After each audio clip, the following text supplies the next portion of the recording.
Hello again, and welcome to our nurture program. So, as I was preparing my session to record my session this morning, I actually have a cup of coffee with me, and I was reading through my notes on how I can better present this to you in an efficient way. And that smell of coffee, I just remembered, with the smell of coffee, I just remembered something.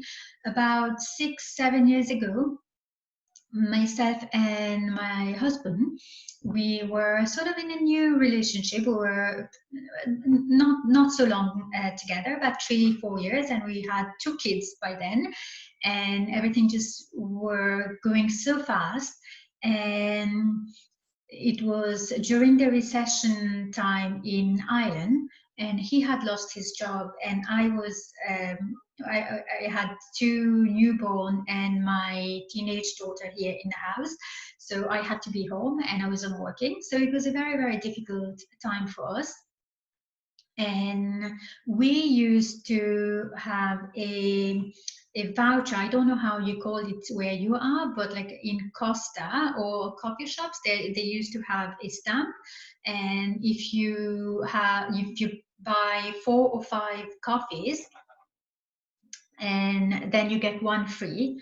So we used to actually wait for that one free coffee. I'll tell you why. Because it was so difficult for us to actually go out and buy a coffee. Like, it's not one, it's two people, so to buy 2 coffees we used to wait.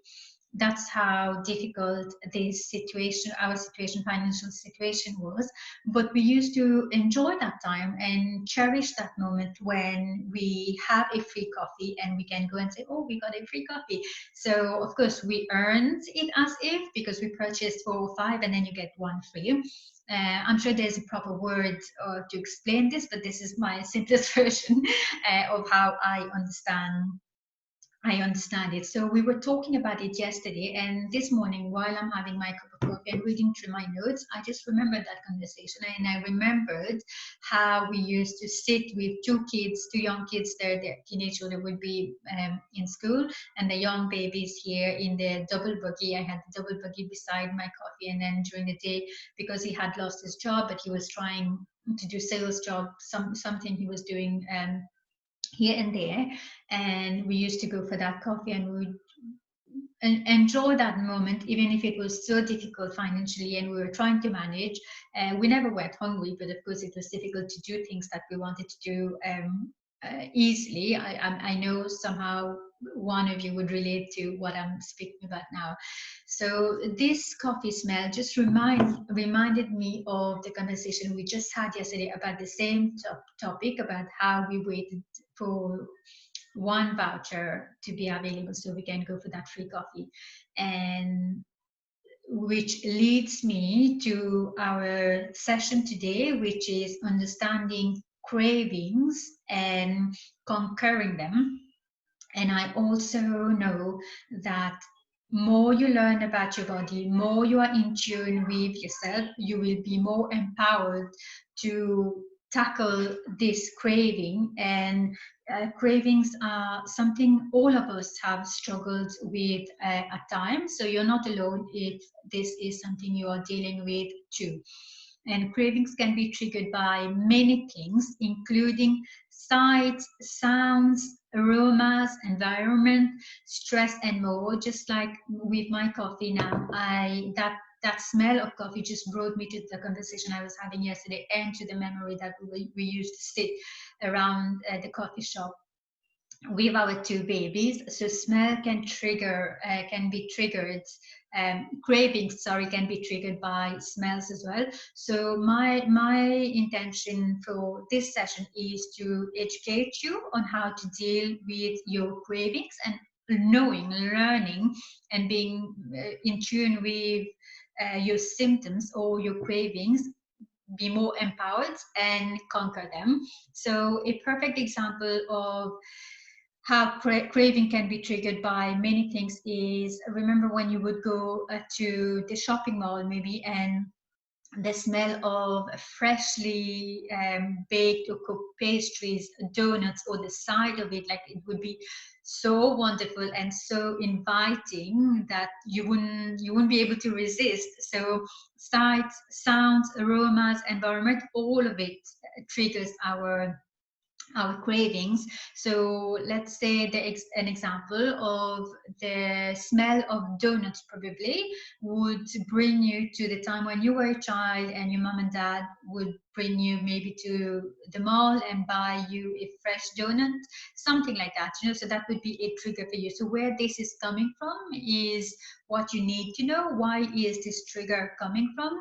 And another example, a common example for a lot of people would be stress of a deadline that can trigger your cravings. Stress when faced with something you dislike, like taxes, balancing the checkbook, like something like that. It can be very stressful, and that can trigger something to comfort you. You want to be comforted by something, and usually something that will comfort you is what you would reach for. Another one is boredom. When we are bored to bored, not doing much, like you're just bored, so you feel like you want to comfort yourself, you want to reach something to eat. And since our appetite and our eating habits do not exist in a bubble, like things that are part of our daily lives can and trigger cravings. So habits is like we have good habits and we have bad habits.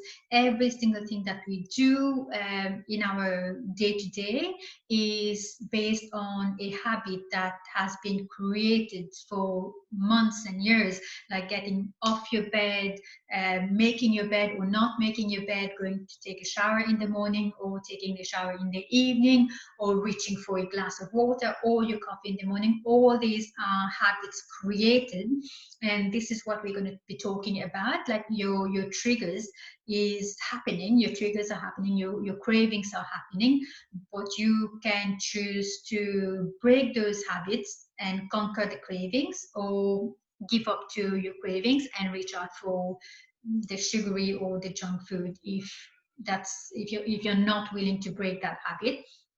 So the better we understand our cravings, though, the more equipped we are to deal with them constructively. It's not realistic to think you will never ever eat sugar, or whichever your craving is, like maybe fast food. It's not realistic that we will never have sugar, but the reality is that most people are consuming way too much sugar and all junk, whichever your craving is. Again, sugar is in so many of the foods we eat, and usually it's we aren't even aware of it, like the bread, the crackers, the sauces, the chips, and it can become quite addictive. So in this session, we are going to look at 8 ways to deal with cravings, especially sugar and or other junk food habits. So you will also begin to understand why your cravings are not always your fault. And as we are swamped every day with foods that are high in calories and low in nutrients, this is where my intention would come. Like, I don't mind if you're having a bit of sugar, I don't mind if you're having a bit of fast food every now and then, but my purpose or my intention is to educate you is how much that is happening and how much low nutrient food that you're consuming. So we want to bring that balance. Like, it's okay to enjoy some treat food every now and then. It's okay to order fast food every now and then, to enjoy it as a family get together, or anything like you wish. But the amount of sugar or low nutrient food that you're consuming is what we want to tackle. Like, fast food, packaged food, and junk food are quite quick and easy, but we're paying the price with our health, and we need to take care of it. And um, and it affects our health, of course. So when we consume these processed nutrient void foods, our body knows it's not getting what it needs, so it craves more. You know, more cravings, you need more nutrients. That's why it's craving. Your body is telling you something. If you're craving for chocolate around your period, let's say, that may means that you are deficient of magnesium, which is, sorry, yeah, you're deficient of magnesium, which is very high in chocolate.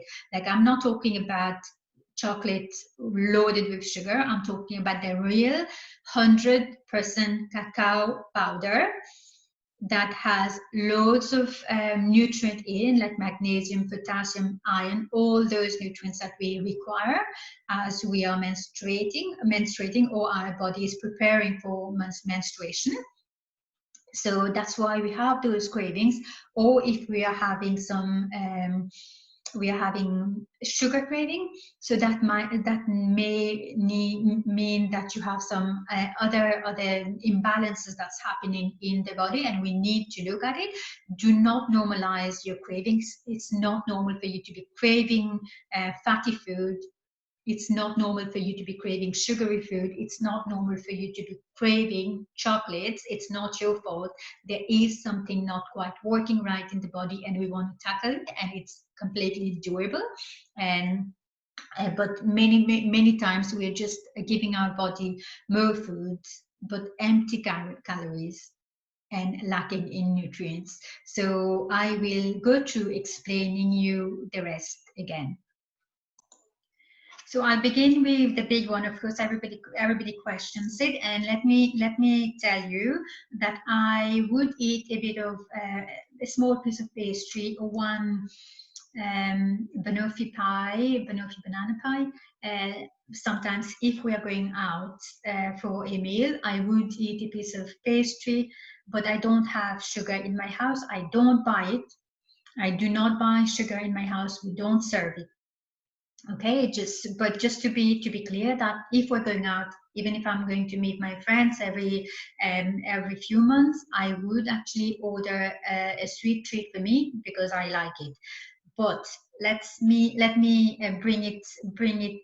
simplify it for you. So sugar makes us feel happy. It makes us feel energetic, and it can even makes us feel calm sometimes. Here's why: because sugar releases brain chemicals that make us feel good emotionally, but temporarily.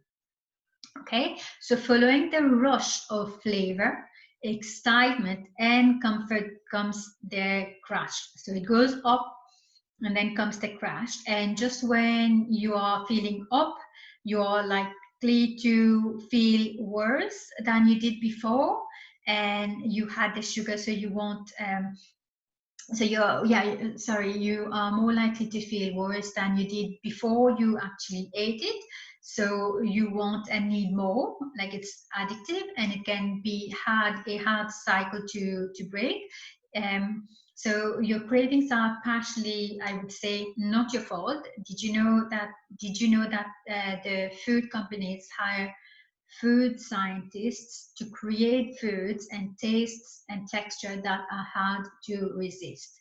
It's their job to find that perfect pleasure point of the foods being manufactured. They know there are certain substances that people will want more of. Yes, there's a science behind it. So I was actually reading from my notes now, and I'm sure it's not making sense because I don't like reading from my notes.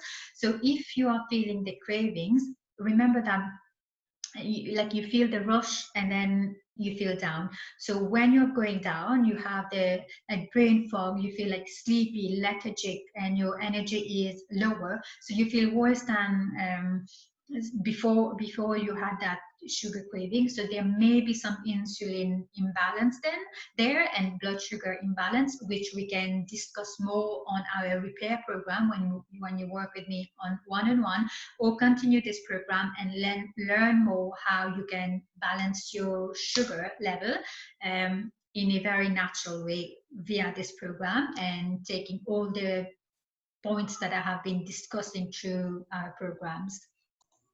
So, like sugar, MSG, monosodium glutamate, is also highly addictive, and this is why some of our food cravings are not our fault, because this would be present in crisps or shop bought sauces, chips, and other stuff that we would buy. It's actually hidden, and you wouldn't know that it's there unless you read your ingredient lists and find out that there are so many ingredients in the jar or the crisps or the packaged food that you wouldn't want to have at all. So we've covered the food labelings, the deciphering food labels, I think, on our first session. So if you haven't checked that out, please go back and go through this and learn how you can efficiently read labels. So this isn't to say that we don't have control over what we eat, because we do. It's just that we need to know what's going on with the food industry and what's going on in our body. So we make our own choices, but it helps to understand why some of our choices may not be so healthy when food or food-like substances are purposely designed to create addiction. We need to remember that it's purposely created it's purposely designed to create addiction, and it's in our food industry's best interest to create them food so we can buy them more and crave more. So the more we eat, the more money they get, but our health goes down. So we want to look through this and see how we can improve those habits and break the habits that we have implemented for years. I hope this is making sense to you. So, of course, there are many more possible causes for cravings, including but not limited to stress, nutrient deficiencies, hormonal imbalance, and fluctuations in blood sugar levels, which I speak about a lot with our female clients. I think most of us, most female or male even, would have blood sugar imbalance, and we need to look into it deeply.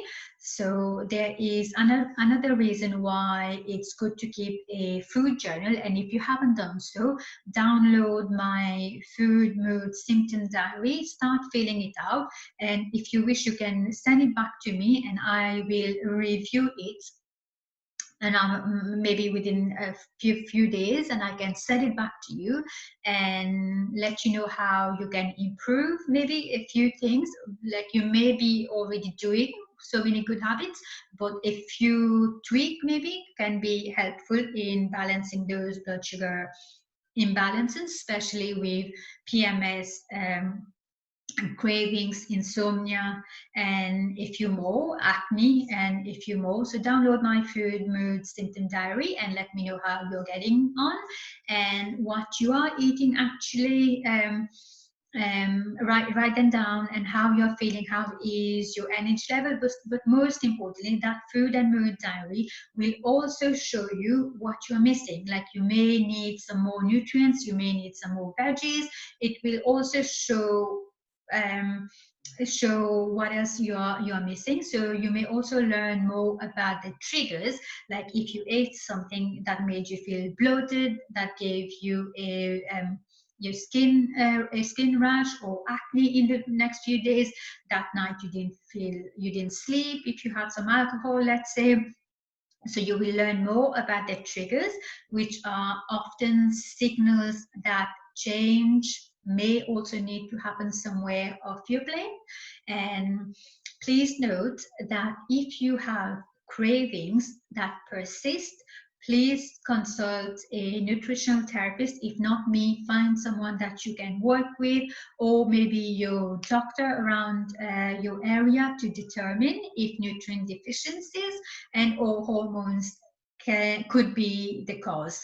And many people are actually deficient in some nutrients even when they have a healthy diet, because somehow they are not absorbing all the nutrients that they are probably eating from their healthy diet. And it's common to have hormone fluctuations and or imbalances at different stages of our lives. So look for a nutritional therapist or your doctor that specializes in that area. So what actually are the ways to reduce cravings? What can we do to reduce them cravings? So by adopting the following 8 practices that I'm going to share with you now, you can actually reduce your cravings for sugar or unhealthy foods and drinks. So the first one is do not skip meals. We have actually covered this area before, do not skip meals, and it's super important when it comes to eliminating cravings, because when we skip meals we may think we are reducing our calories for the day. The problem with this is that by mid-afternoon hunger hits with a vengeance. We give into the temptation and then we get mad at ourselves for failing or falling off the wagon because the cravings is so strong. You are getting your hunger and you're feeling lethargic and you need something to pick you up, and then you reach for the not so healthy food. This often leads to eating even more calories now, that empty calories that you would like to, and more sugar because you need something to pick you up. And you would probably, because you're so hungry, you would reach for something quick, and that would be something that's ready-made from the cupboard, processed food more likely, because now we again feel we are starving and we are stressed from failing, the guilt. It's easy to just start to shovel in the closest food that you can find when you are starving. So when you can spread out your meals as evenly as possible through the day, ensure that your meals are based on whole foods. Again, we have covered these already, but make sure that you are eating a whole foods which is unprocessed. Make sure that you have a good source of protein in the morning, lunch, and your dinner, and also a good source of fat, good fat like avocados, eggs, almonds, fish, and some seeds and nuts also has good amount of fat. Olive oils, olives are also good fat. So make sure that you have good sources of protein, good sources of good fat, and your vegetables in your meal. So balance this throughout your day for your breakfast, your snack, your lunch, a snack, and your dinner.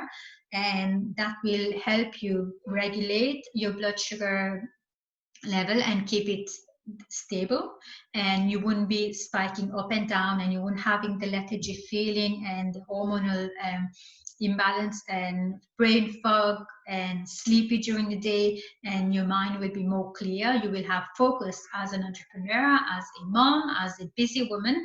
You will be having the clarity and energy to focus on your work and your family life, and you will have the energy to play with your family if this is what you need in your life.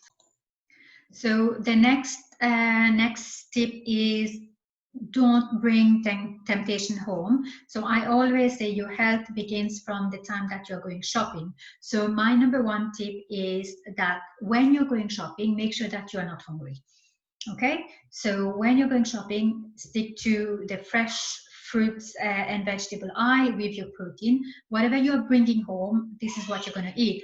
If the temptation is not in the house, you will not be snacking on those food that you don't want to.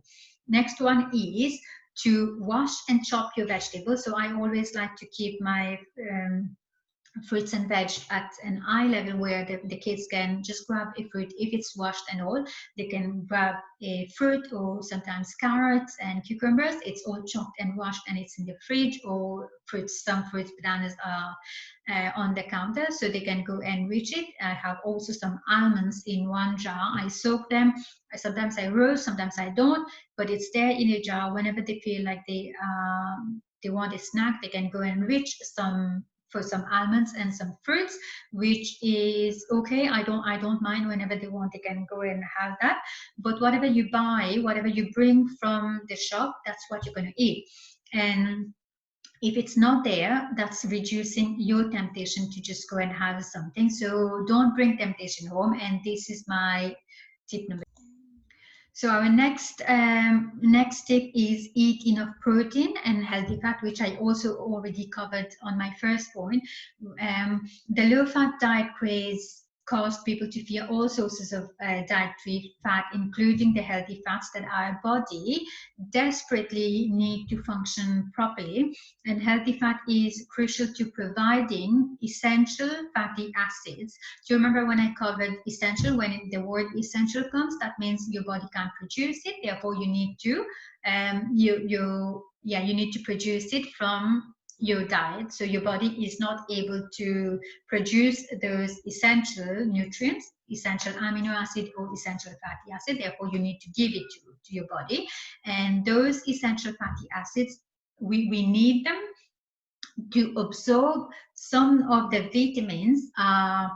Fat, you need the essential fat to absorb, like vitamin A, vitamin D, vitamin E, vitamin K. You need healthy fat to absorb those vitamins. And if you don't have enough of essential fat, you won't be able to absorb some of the vitamins. So let's say if you're having some skin condition, make sure that you're having enough essential fatty acid, which is from fish, olive oil, avocados, almonds, other seeds and nuts, and fish. I mentioned that already.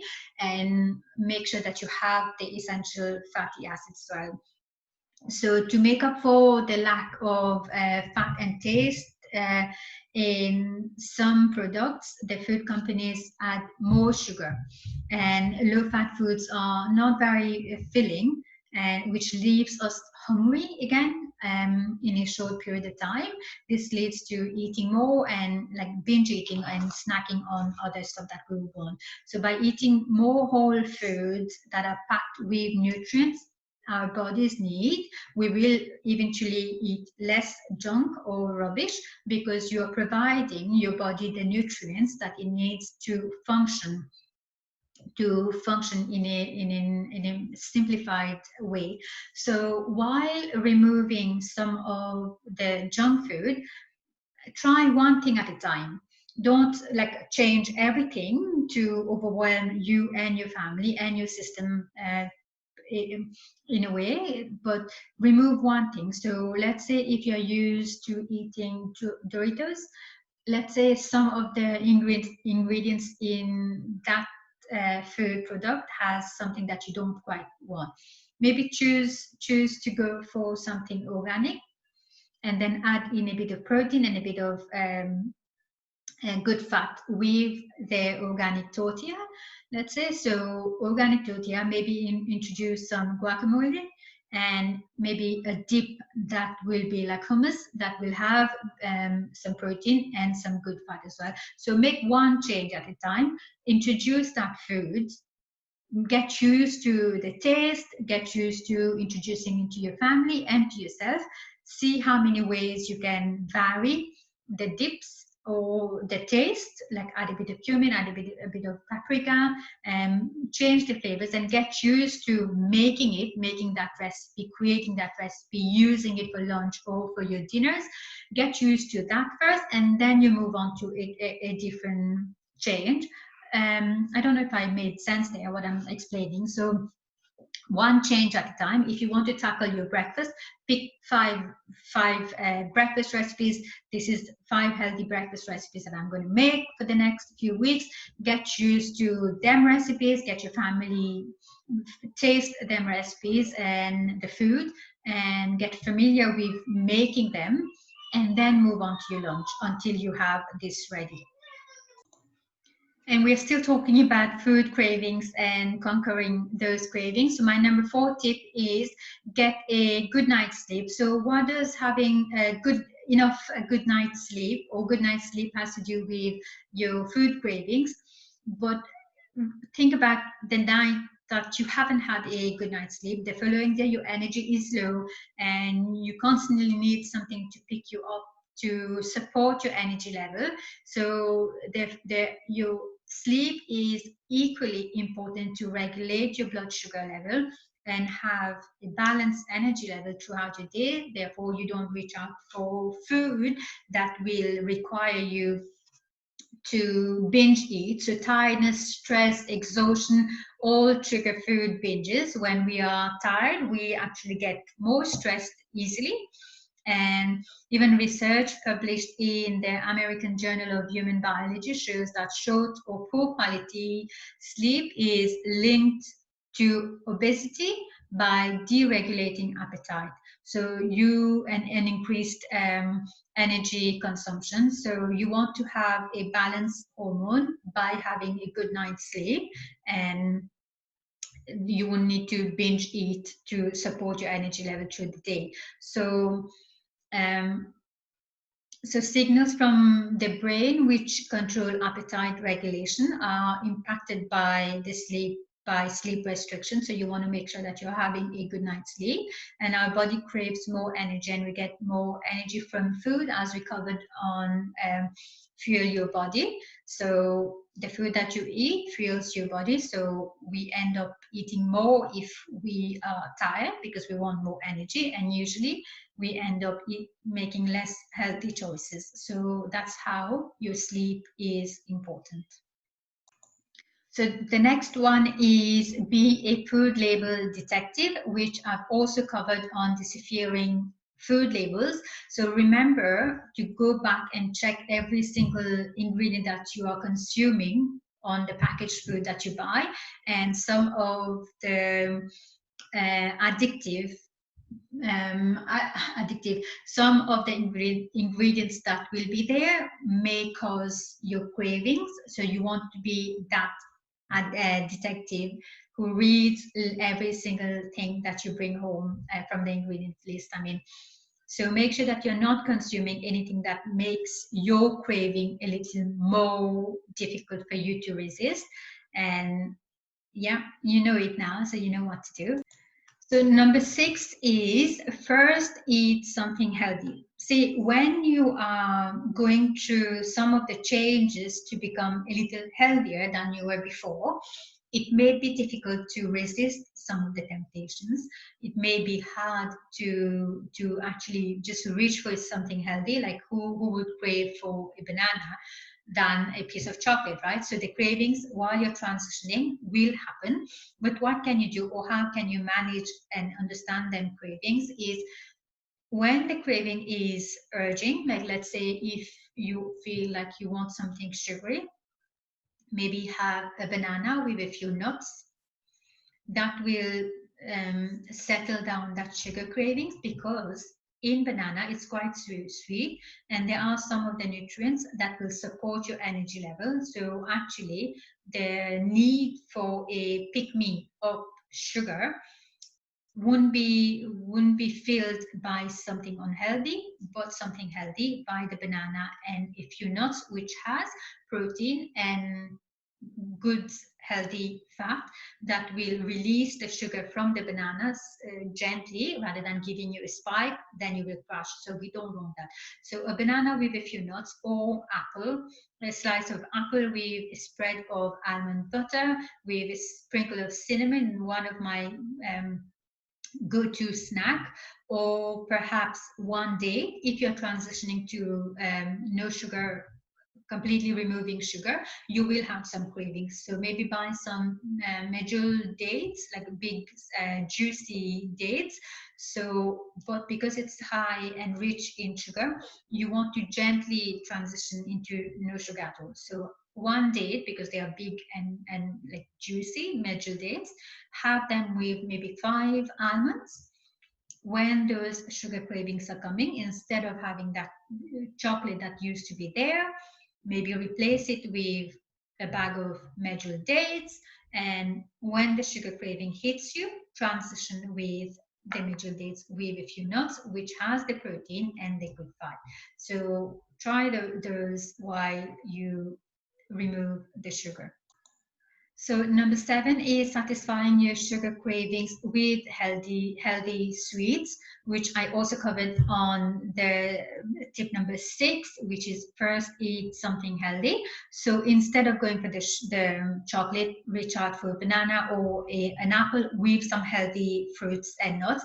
As you will look into it, you will notice that some of the habits that we have or some of the cravings is purely based on what we have learned in the past or based on our habits that we have created for ourselves. So completely and completely being connected in tune with what is happening throughout your day. Why do I reach out for that piece of chocolate? Because it's there. Why do I reach out? Because I just feel like I need something. So replacing those cravings with healthier options, which I also covered on reaching out for fruits because it's sweet and it will give you the satisfaction that you're probably craving to just get it pick up, but adding some fruits, some nuts and healthy fat maybe to give you the support that you need. So number 7 is satisfying sugar cravings with healthier options. So number 8 is very close to mindful eating. So it's you actually hungry for food or are you actually craving for something else? So when the craving happens, when we feel like we want to be comforted now, let's say a very good example is in the evenings when, let's say, you finish your work and you've put the kids to bed, you come and put TV on, you are quietly relaxed on your couch, and you feel like this is your time. It's very important and profound now. You feel like this is your time, and you need to nurture that part of you, and you want to give something to yourself, reward yourself with something relaxing or comforting. It's like a self-care time now. You want to reward yourself, and what happens is you will probably reach for a glass of wine to comfort you or to reward you for the day that you had gone through, or whatever stress has been through your day, you have gone through your day.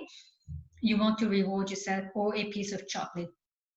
But if you stop for a minute and question yourself, why is it or what is it that I am trying to comfort? Is it because I really need a pick me up glass of wine?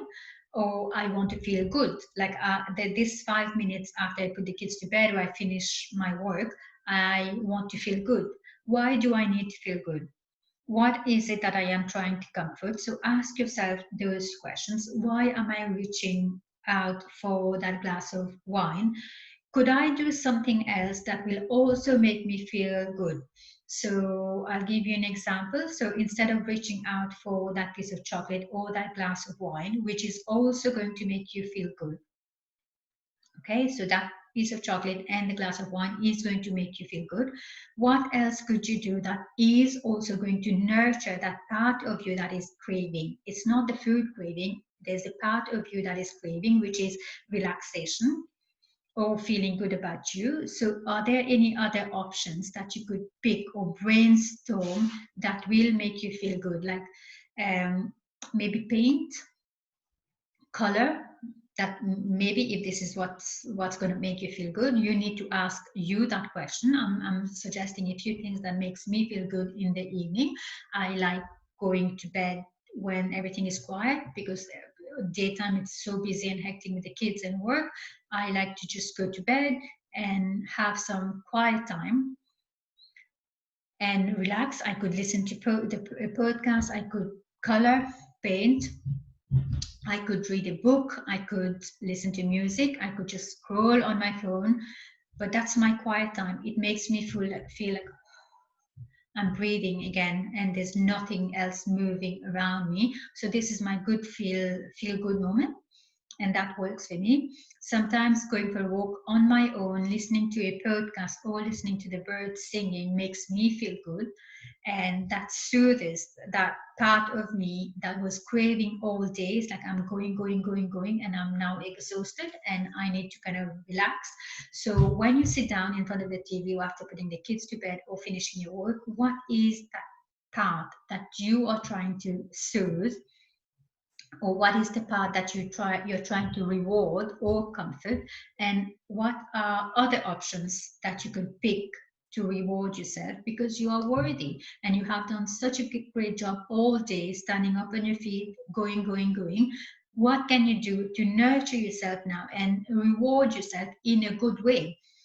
Could you maybe buy a book for yourself that you could read? Maybe you can learn something new. Maybe do a bit of yoga. Maybe spend time with your friends, get a manicure, do buy a few things, do the manicure yourself. Is that going to make you feel good? Take an Epsom salt bath that is also going to relax you, but you're going to feel fresh and ready for your sleep. Maybe do a game, a puzzle that maybe you would love. Spend time doing something that you love, though, that is meaning, that has meaning for you. What is it? You need to ask those questions. Now these are just a few ideas, and try different things to see what works for you, and focus on doing something that you really enjoy. You like writing, perhaps, maybe write a book if that makes you feel good. What is it that you need to make you feel good?